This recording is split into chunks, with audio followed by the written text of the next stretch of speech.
perdeu a vigência aí, perderam as vigências esses dispositivos aí que já foram citados. O STF seguiu o entendimento da relatora, né, a ministra Carmen Lúcia, que propôs aí a invalidade dos dispositivos do artigo 187 da Lei 5.172 de 66 e também do artigo 29 da Lei 6.830 de 80, que é a Lei de Execuções Fiscais, além do cancelamento da súmula 563, né? Além do cancelamento da súmula STF 563, editada pelo Supremo lá em 76, né? 1976.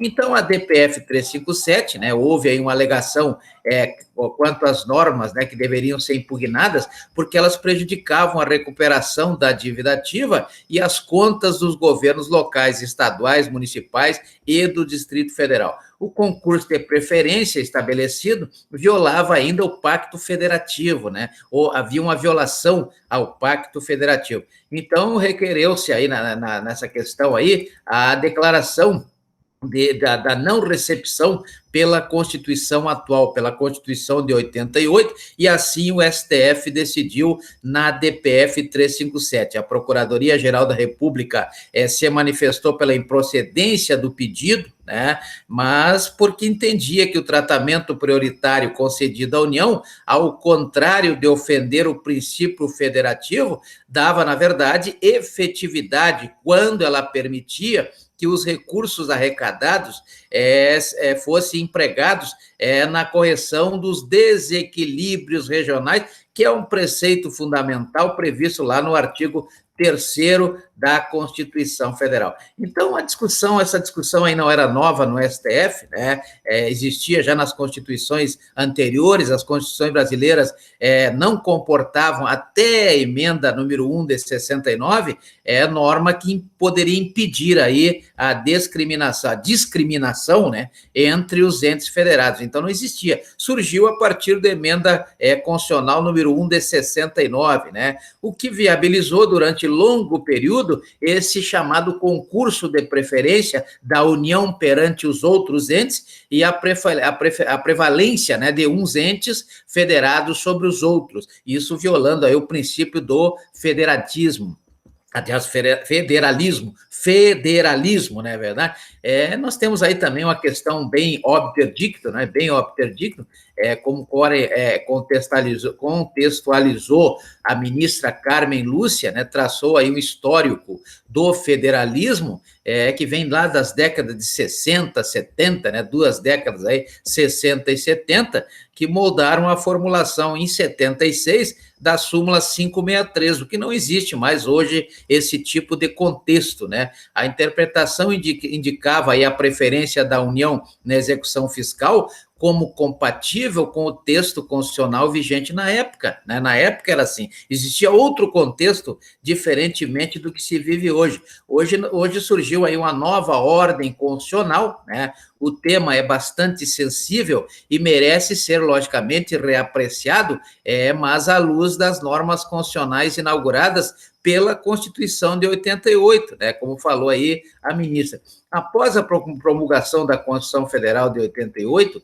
os entes federativos se tornaram autônomos. Então, hoje, cada ente tem a sua própria autonomia. Então, não existe mais uma vinculação entre os entes, né? Então, veja que hoje cada órgão tem a sua autonomia. E o tratamento entre eles passou a ser isonômico, cada um deve agir de forma autônoma, né? Cada um de forma, porém, baseado na harmonia, mas de forma autônoma. A repartição de competências é o coração da federação, então está lá no artigo 21, também está no 22, no 23, no 24 e no 30 da Constituição Federal, essa repartição de competências. E quanto à competência tributária, nós temos aí a questão da repartição das receitas, conforme prevê os artigos, né, os artigos 157, 158 e 159 da Constituição Federal. Então, deve se pautar, logicamente, no ordenamento interno, né, pela autonomia entre os entes. No plano internacional, a União é soberana, né, como prevê o artigo 1º, inciso 1º da Constituição Federal, mas no plano interno, né, é autônoma e iguala-se aos demais entes federados, sem hierarquia nenhuma. Então, não existe hierarquia, né, com competências próprias. Tem as competências do artigo 21, o artigo 24 da Constituição Federal, e no caso dos municípios, o que prevê o artigo 30 da Constituição Federal. O estabelecimento de hierarquia entre pessoas jurídicas de direito público, como prevê o artigo 40 da Lei 10.406 de 2002, né, direito público interno, vale dizer, para crédito dos tributos, né, tributos na configuração do artigo 3º da Lei 5.172 de 66, né, contraria o que prevê o artigo 19, inciso 3º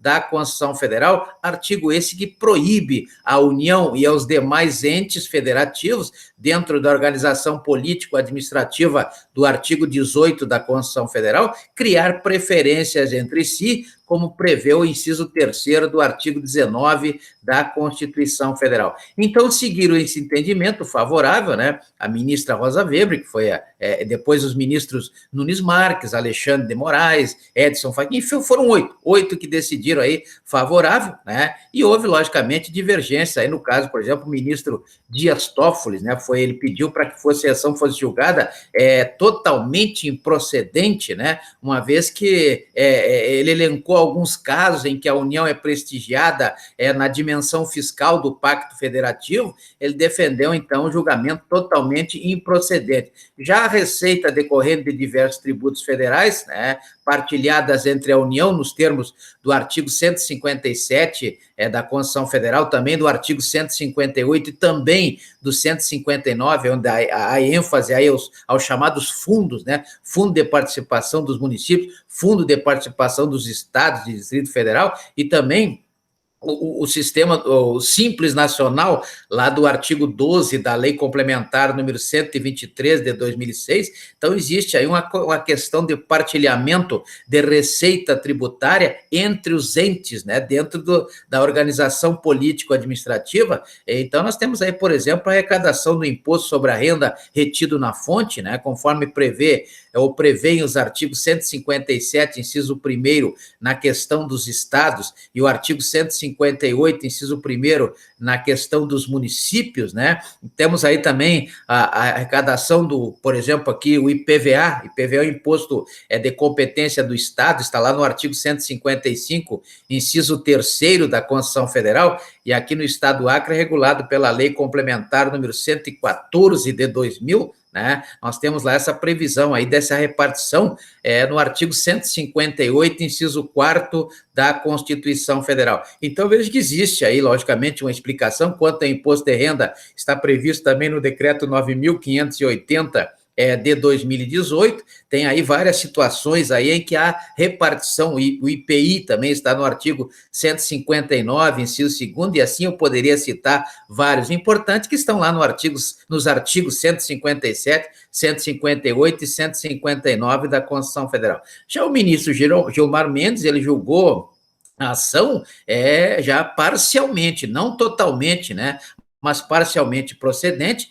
porque ele avaliou que a Constituição Federal tem como sustentar ou dar sustentação a uma ordem de precedência para a União, né, sobre outras fazendas públicas, outros fiscos estaduais, municipais ou distritais, exclusivamente em relação aos créditos tributários, constituídos aí na forma do artigo 139 da Lei 5.172 de 66. Então, assim se dá, na verdade, se deu o resultado dessa ADPF 357, onde perdeu aí o efeito, ou perdeu perderam os efeitos o artigo 187, parágrafo único da Lei 5.172 de 66 e também o artigo 29, né, da Lei 6.830 de 80, com base no que prescreve a Constituição Federal de 88, no artigo 19, inciso 3º, né, e isso gerou, então,